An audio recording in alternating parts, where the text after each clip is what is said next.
தமிழ்நாடு மாணவர்களுக்கு பேரிழப்பு ஏற்பட்டிருக்கிறது. 650 மருத்துவ இடங்கள் தமிழ்நாடு அரசின் கையிலிருந்து மத்திய அரசின் கைகளுக்கு போய்விட்டது. இதனால என்ன ஆகும்னா, அரசு பள்ளி மாணவர்கள் மருத்துவக் கல்லூரியில சேர முடியாது. இந்த குறிப்பிட்ட மருத்துவக் கல்லூரியில மெரிட்ல சேரக்கூடிய மாணவர்கள் 4.5 லட்சம் ரூபாய் ஃபீஸ் கட்டி சேர்ந்துட்டு இருந்தாங்க இது வரைக்கும். இனிமேல் 25 லட்சம் ரூபாய் கட்டி தான் சேரணும். அப்படி சேரக்கூடிய நிலையிலையும் அந்த மாணவன் இந்திய மாணவர்களோடு போட்டி போடணும். இன்னைக்கு 85% மாணவர்கள் தமிழ்நாடு மருத்துவக் கல்லூரிகள்ல தமிழ்நாட்டு மாணவன் தான் சேர முடியும். ஆனா இனிமேல் தமிழ்நாட்டில் இருக்கக்கூடிய அந்த நிகர்நிலை பல்கலைக்கழகங்களில் 50% 60% வெளி மாநிலத்திலிருந்து உள்ள வந்துருவான். அதுவும் போச்சு. இவ்வளவு பெரிய பேரிழப்பு இன்றைக்கு தமிழ்நாட்டுக்கு ஏற்பட்டிருக்கு. நான் கேட்கிறேன், ஒரு காலேஜ் நிகர்நிலை பல்கலைக்கழகம் ஆயிடுச்சுன்னா 5 லட்சம் ரூபாய் ஃபீஸ் எப்படி 25 லட்சம் ரூபாய் ஆகும்? மோடிஜி அவர்களே, தர்மேந்திர பிரதான் அவர்களே, என்ன சிஸ்டம் வச்சிருக்கீங்க? இதுதான் புதிய கல்விக் கொள்கையா? இதனால பாதிக்கப்படக்கூடியது யாரு? தமிழ்நாட்டு மாணவர்கள். மாணவர்களே, இந்த சமயத்துல தமிழ்நாட்டில் இருக்கக்கூடிய ஒவ்வொரு மாணவனும் வெடிச்சு கிளம்பலினா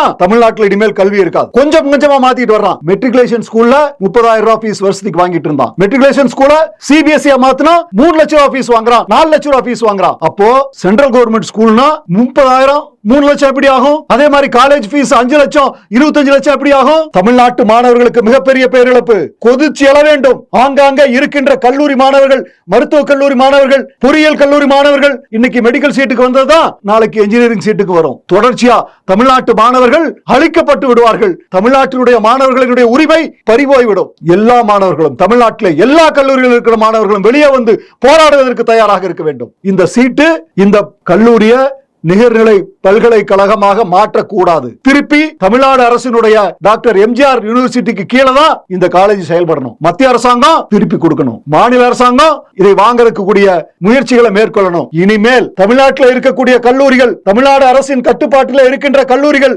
நிகர்நிலை பல்கலைக்கழகமாக உருவாகக்கூடாது. அப்படி ஒரு சட்டம் இருந்தால் மத்திய அரசு மாத்தணும். மத்திய அரசு எங்க யாருக்காக இருக்கு? மக்களுக்காக தானே. அப்போ நீ மட்டும் எப்படி இவ்வளவு ஃபீஸ் வாங்குவ? மத்திய அரசாங்கம் சட்டத்தை மாற்ற வேண்டும். தமிழ்நாட்டினுடைய அனுமதி இல்லாமல், தமிழ்நாட்டினுடைய அரசின் அனுமதி இல்லாமல் எந்த கல்லூரியும் நீ நிகர்நிலை பல்கலைக்கழகமாக மாற்ற முடியாது என்ற நிலையை உருவாக்க வேண்டும். உருவாக்கணும்னா என்ன பண்ணணும்? இந்த அரசாங்கங்களை நம்பி பிரயோஜனம் இல்ல. மாணவர்கள் எந்திரிக்கணும். எப்படி டெல்லியில விவசாயிகள் போராட்டம் நடந்து சட்டத்தை மாத்தினாங்களோ அத மாதிரி தமிழ்நாட்டில் இருக்கின்ற அனைத்து கல்லூரி பள்ளி மாணவர்களும் கொதித்தெழுந்து போராட்டம் செய்து இந்த மாற்றத்தை கொண்டு வர வேண்டும். அப்பதான் தமிழ்நாட்டினுடைய ஏழை மாணவர்களுடைய கல்வி பாதிக்கப்படும். போராடுங்கள். தமிழ்நாடு முழுவதும் ஒவ்வொருவரும் இதை மூளை முடுக்கெல்லாம் ஷேர் செய்யுங்கள். நன்றி, வணக்கம்.